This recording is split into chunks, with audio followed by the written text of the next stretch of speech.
Всем привет! У нас сегодня будет обзор, и не только обзор, но еще и тест нового прибора SPL Lab, который называется Next LCD. Уникальнейшая особенность этого прибора в том, что он, во-первых, является автономным, ему не нужно подключаться к компьютеру, он работает сам по себе, имеет встроенный экран. Вторая его уникальная особенность в том, что он работает сразу с несколькими устройствами, то есть прибор измерять может практически все. Он может измерять давление, он может измерять амплитудно-частотные характеристики, он может изменять характеристики тока, вольтаж, ампераж и сразу показывать это все в реальном времени на экране, сам считать мощность. Может показывать это все сразу на экране в реальном времени, имеет функции пик-холда. В общем, огромное количество функций, очень интересный прибор. Первое, что он может, это мерить давление. Он меряет давление не просто, но и с различными функционалами. Первый функционал можно мерить с двух датчиков сразу. Здесь у нас, видите, есть два входа. Можно подключить два датчика и вот просто имея эту штучку, зарядку и два датчика, можно устраивать уже соревнования по SPL. Кроме того, у него есть функция прямо здесь встроенная, можно проводить не просто замер значений в реальном времени, либо с пик-холдом, максимальные значения фиксировать, можно смотреть средние. Опции, которые вы можете выбрать при замере среднего значения, их очень много. Вы можете смотреть среднее значение за минуту, за полминуты, в общем, задавать временной отрезок, на котором будут измеряться эти значения.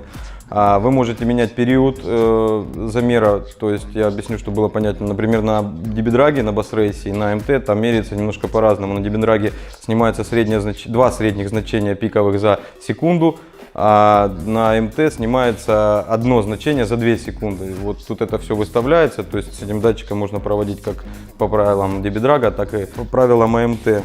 То есть подключается два устройства одновременно. Вы можете подключить два датчика замера давления, а подключается к нему, кроме того, микрофон. Микрофон вы можете микрофоном померить АЧХ, посмотреть, это для SKU-шников может быть будет полезная функция. И при этом вы можете подключить датчик измерения силы тока и вольтажа как по постоянному току, так и по переменному.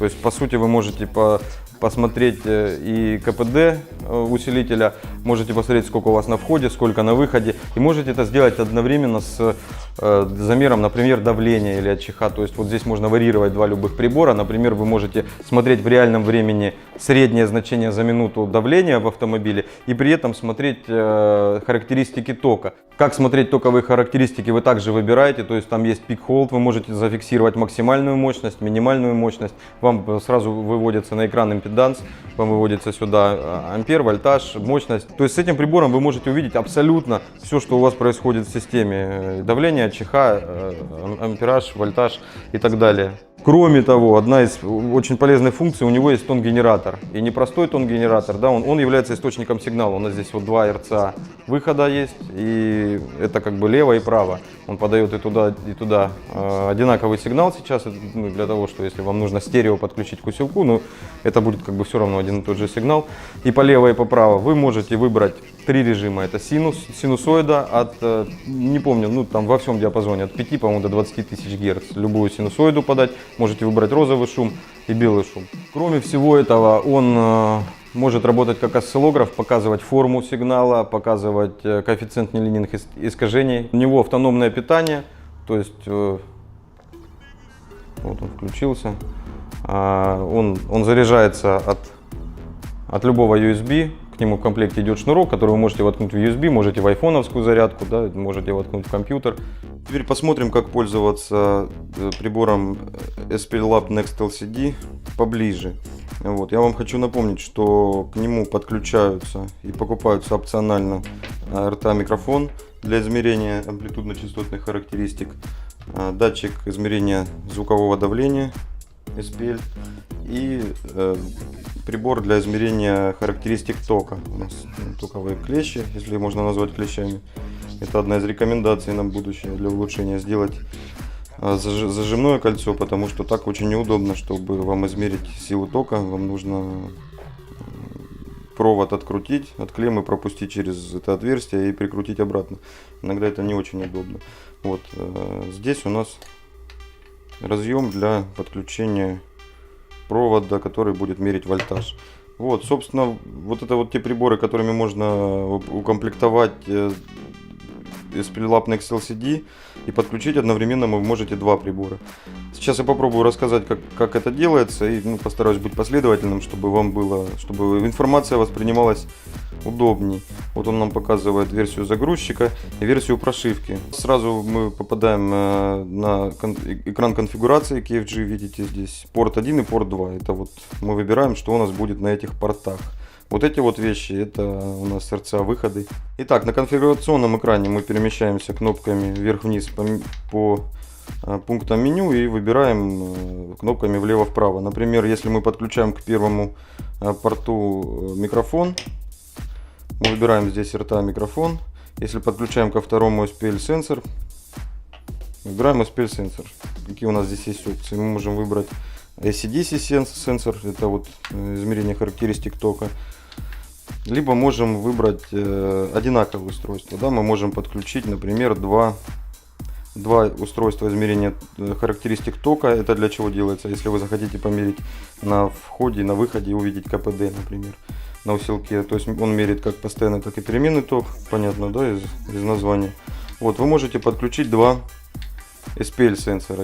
Это в случае, если вам нужно провести соревнования там по звуковому давлению, по басрейсу. Все это в программном обеспечении здесь есть. Больше дополнительно ничего не надо, компьютер его подключать не надо. Вот он достаточно вот этого устройства заряженного, чтобы это все сделать. Так, дальше у нас здесь подсветка. Это, я так понял, через сколько она будет выключаться. И сброс к заводским настройкам. Так, давайте мы сейчас попробуем, как работает у нас микрофон. И посмотрим, как работает SPL сенсор. Итак, поехали. У нас подключен прибор для измерения ЧХ, микрофон, и датчик давления. Включаем устройство. Оно не подключено у нас к зарядке, к какому-либо источнику питания. Батарейки здесь не меняются, у него аккумулятор встроен. Заряжается он при подключении к любому USB порту. Так, вот у нас экран конфигурации. Здесь мы выбираем микрофон, SPL сенсор. И дальше перемещение по меню у нас происходит кнопкой вот этой мод. Опции, которые можно выбрать в рамках данного меню, всегда у нас кнопка Options. Light у нас выключает подсветку. Function — это дополнительная кнопка функции, например, сброс, Peak Hold в некоторых меню. В общем, я покажу сейчас где что. Здесь у нас клавиши управления вверх-вниз, влево-вправо. С одной стороны, на первый взгляд кажется, что заморочено, а потом разбираешься, тут ничего такого нет. Перемещение по меню, выбор опции, кнопка функциональная, подсветка и влево-вправо, вверх-вниз. Все на самом деле достаточно просто. Переключаемся в следующий режим. Вот у нас измерение SPL звукового давления. Здесь мы видим значение в реальном времени. Пока. Если мы нажмем кнопку Function, у нас загорается вот pH, это Peak Hold. И он здесь теперь фиксирует у нас максимальное значение. Сейчас я попробую надавить. 142 сходу сразу. Так, вот я вот как смог нагудел, я вырежу это, чтобы не ржали, как я гужу в датчик, вот на каких частотах я нагудел. Дальше здесь есть такая уникальная функция, при нажатии кнопки вправо мы теперь, или нет, да, кнопки вправо, вот включаем, выключаем этот режим. Вот, при нажатии кнопки вправо у нас включается режим, в котором мы вот кнопками вверх-вниз можем теперь пробежаться по каждой частоте и посмотреть, какое давление было на какой частоте. Супер функция, то есть вы можете, для пристрела очень удобно, вы можете надавить там от и до, и потом пробежаться, посмотреть, на какой частоте у вас какие пики. Супер удобно. Кнопкой вправо убираем этот экран. Вот, остаемся опять здесь. У нас сейчас здесь Peak Hold, чтобы его выключить, также мы можем нажать кнопку Function. Вот у нас здесь бросилось, и он опять показывает у нас значение в реальном времени.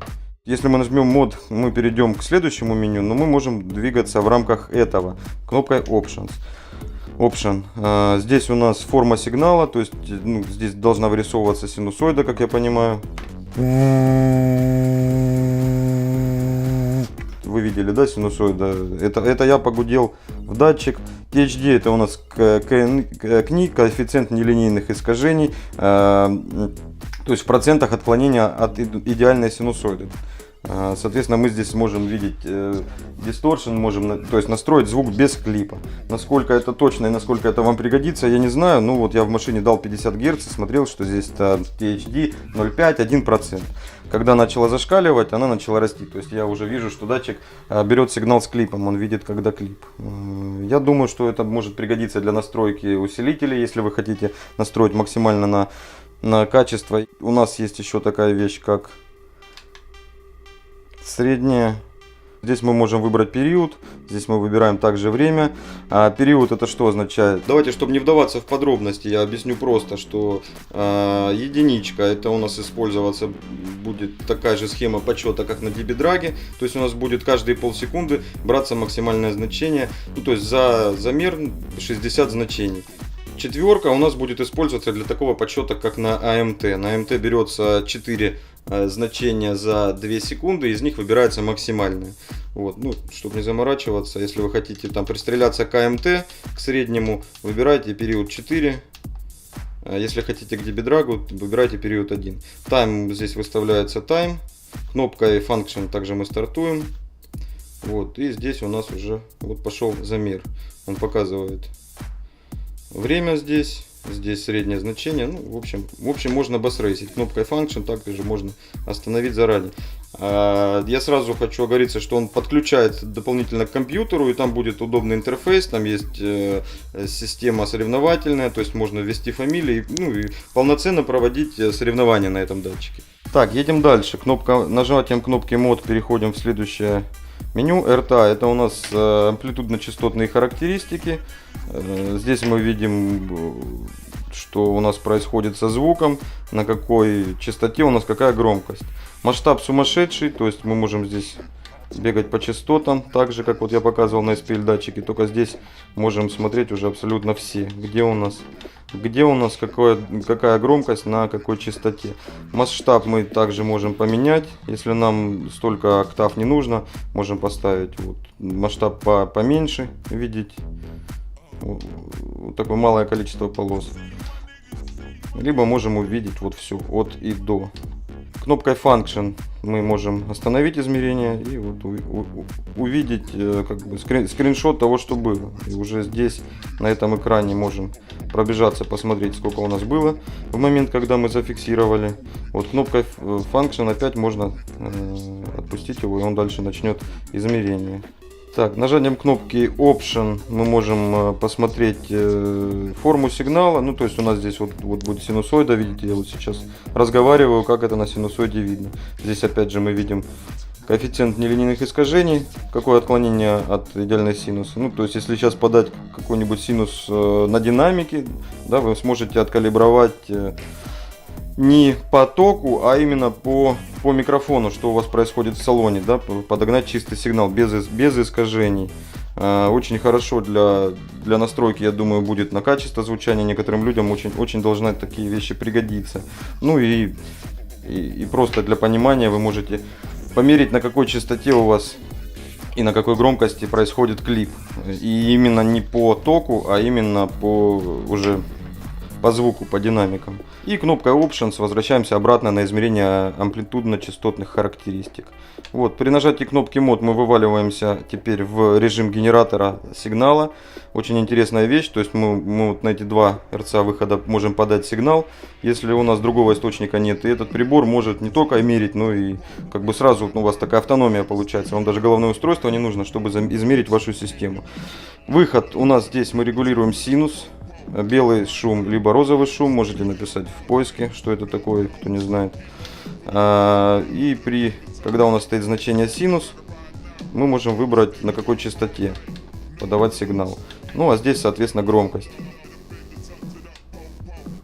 Кнопкой Function мы запускаем, вот он пишет playing, и же останавливаем. Все, никаких заморочек дополнительных тут нет. Кнопка Options у нас в этом меню не работает. Вот он генератор до безобразия просто. Розовый шум, белый шум, либо синус на выбранной частоте. Level, уровень громкости. При значении 100% у нас где-то здесь примерно 5 вольт будет на выходах. Ну, если этот вопрос у кого-то возник, отвечаю заранее. 5 вольт у нас здесь есть. То есть соответствует большинству магнитофонов. И вот с этой вот штучки вы можете и мерить, и сразу подавать сигнал, который вам необходим. Так, и кнопкой мод дальше мы возвращаемся в меню KFG конфиг.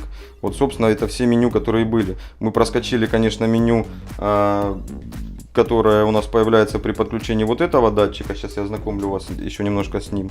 Вот, ну и дальше давайте закрепим. У нас первый экран SPL, и опционально можно посмотреть форму сигнала. Следующий экран у нас средняя. Здесь у нас для соревнований можем запустить два датчика. Опционально тут у нас ничего. Дальше у нас амплитудно-частотные характеристики, опционально форма сигнала и тон-генератор. Все. Так, ну и посмотрим, как он меряет мощность. Вот сейчас я повесил два флюка для сравнения. У нас флюки сертифицированные, с бумажками, печатями. То есть у нас есть официальная бумага, что вот эти приборы два являются эталонными. Показывают, прошли поверку, показывают точные измерения. Сейчас мы сравним с SPL-Lab. Вот мы уже видим 12,3 вольта, 12,2 вольта. Ну, 0,1 это на самом деле нормальное расхождение. В случае с переменным током он нам будет показывать еще и рост импеданса. Когда у нас все выключено кнопкой Function, мы делаем сброс. То есть вот откалибровали, у нас 0. Сейчас мы запустим синус 60 Гц.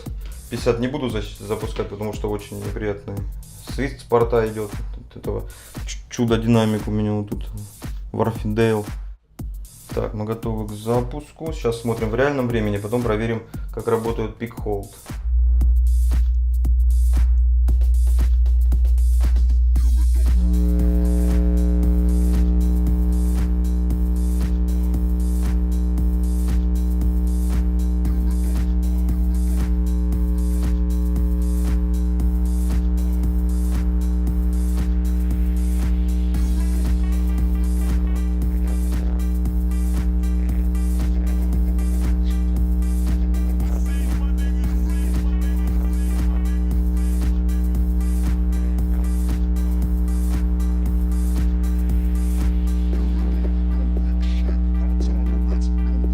В общем, имеем расхождение в ампераже примерно на 0,5-0,8. Мощность, ну, можно сказать, что меряет правильную. Сейчас мы запустим в Peak Hold. Так, мы готовы к замеру с запоминанием максимальных значений. Поехали.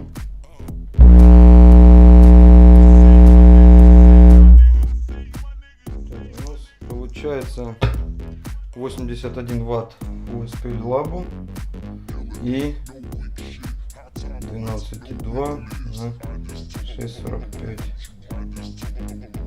78,7 ватта. То есть мы видим разницу в 2,5 ватта, отличается показание. Ну, в принципе, можно.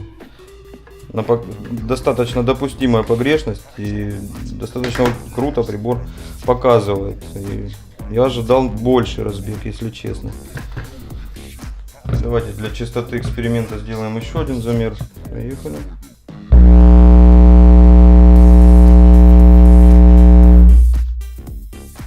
у нас 81 тот же ватт. Смотрим. 12,2 умножаем на 6,51. 79,4. Тут уже у нас 1,5 ватта. Ну, разбег есть, но в принципе прибор меряет очень точно. Очень здорово. Так, ну и итоги этого обзора, теста. Скажу плюсы и скажу минусы. Минусы в форме рекомендаций к доработке, потому что на самом деле плюсов гораздо больше у этого устройства, чем минусов, но дорабатывать есть что. Итак, мы получили действительно компактное, многофункциональное устройство, которое может практически измерить все, что нам обычно нужно измерить в автомобиле. Итак, поехали. Плюсы. Автономия полная, то есть вот весь день теста, я сегодня его мучил, и батарейка до сих пор не села. И лампочка еще не моргает, она горит, то есть это значит заряд даже больше, чем половина. Я так понимаю, что играться с прибором можно целый день, ну а даже если нельзя, вы можете взять там автономный источник питания, какой-нибудь дополнительный аккумулятор, я не знаю, примотать на изоленту или взять просто с собой, и там устройство это будет работать там дня 3-4 без перерыва. Во-вторых, Крутая штука это то, что мы можем измерять две вещи одновременно, переключать пик-холды, смотреть минимальные и максимальные значения. В общем, богатство оснащения просто поражает. Следующий плюс это то, что можно подключить устройство к компьютеру, его функционал тогда растет кратно. Вы можете проводить соревнования по звуковому давлению, можете мерить фронт, можете мерить бас, можете делать турнирную таблицу, то есть в компьютере там оснащение достаточно богатое. Плюс к этому, я не сказал, это устройство, вот у меня версия с Wi-Fi, она может подключаться по Wi-Fi к смартфонам, это дорабатывается, и уже можно подключить ее к компьютеру.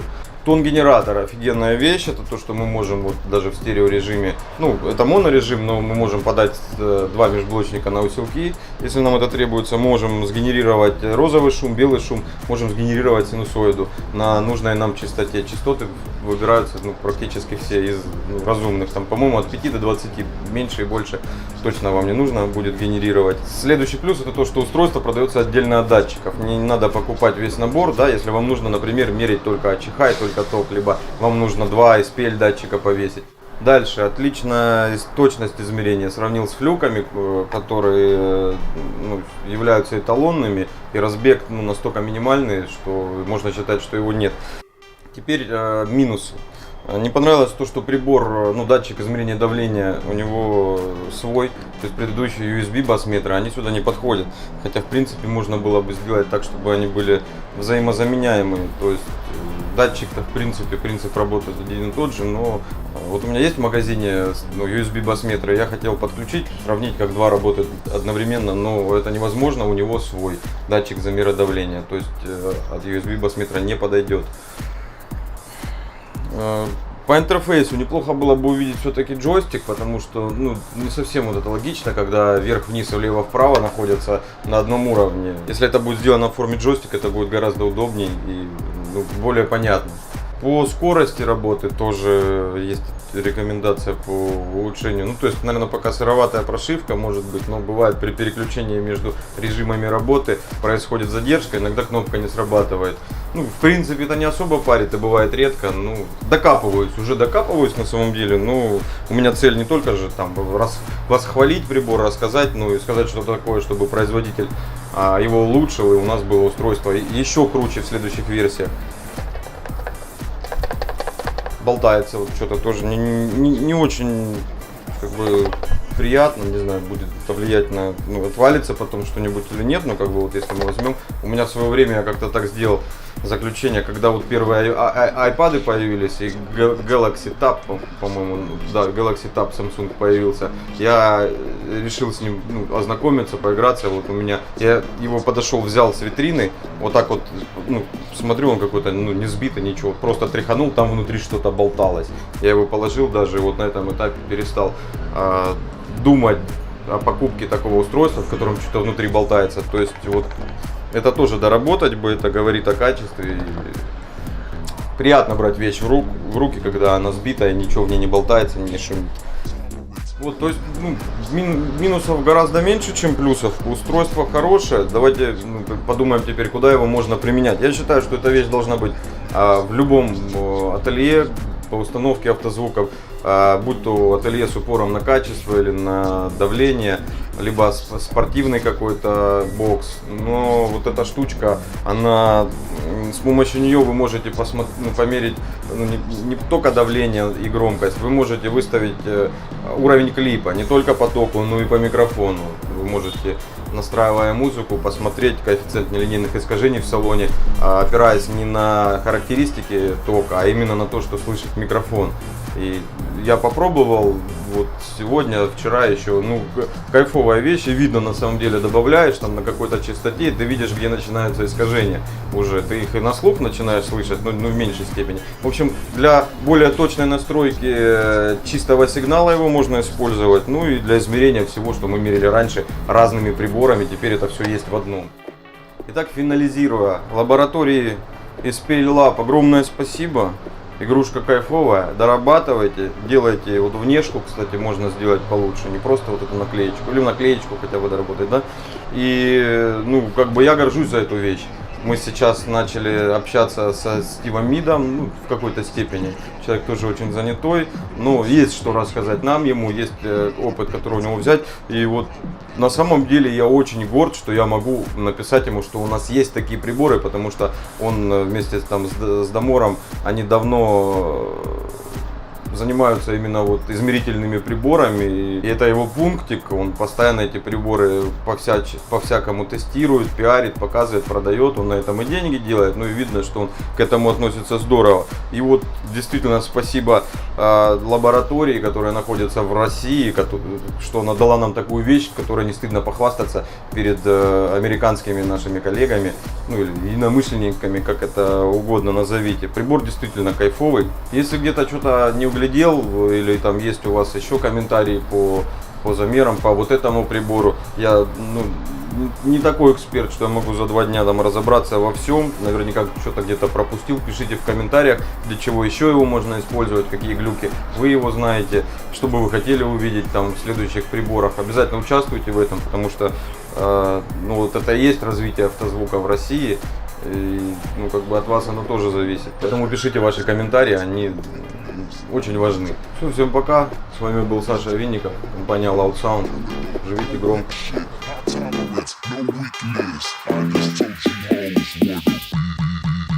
А как обновить программное обеспечение? Я опять вот не знаю, обеспечение или обеспечение. Покажу, как обновить ПО. Где бумажка? Ну, я себе все выписал, ты что думаешь? Я могу так за 5 минут изучить приборы, презентацию по нему подготовить. Алло, похож я на Прудова?